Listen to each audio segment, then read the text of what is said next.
რომან დოლიძესა და მარვინ ვეტორის შორის 2025 წლის 15 მარტს დაგეგმილი ბრძოლა დიდ ინტერესს იწვევს MMA-ის გულშემატკივრებში. მათი წინა შეხვედრა 2023 წლის 18 მარტს ლონდონში UFC 286-ის ტურნირზე გაიმართა, სადაც ვეტორმა მსაჯების გადაწყვეტილებით გაიმარჯვა. წინა ბრძოლის ანალიზი რომ გავაკეთოთ, ვეტორი ეფექტურად იყენებდა ლოუ-კიკებსა და ჯებებს, აკონტროლებდა დისტანციას და აჩერებდა დოლიძის აგრესიულ შეტევებს.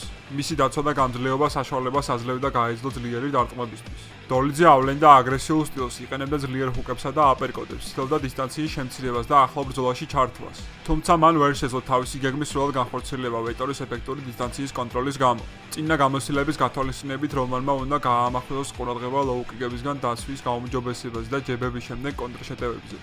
ხოლო გამძლეობაზე მუშაობა მას საშუალებას მისცემს ტემპით შეინარჩუნოს საჩემპიონო რაუნდებშიც კი. კომბინაციების გაზრდა და თეიქდაუნების გამოყენება შეიძლება გახდეს წარმატების საკვანძო ფაქტორები. წინა ბრძოლისა და ორივე მებრძოლის შესაძლო ადაპტაციების გათვალისწინებით მომავალი ბრძოლა დაძაბული და კონკურენტული იქნება. საბოლოო შედეგი დამოკიდებული იქნება იმაზე, თუ რომელი მებრძოლი შეძლებს უკეთ ადაპტაციას და თავისი სტილის თავსმოხვევას მოწინააღმდეგეს.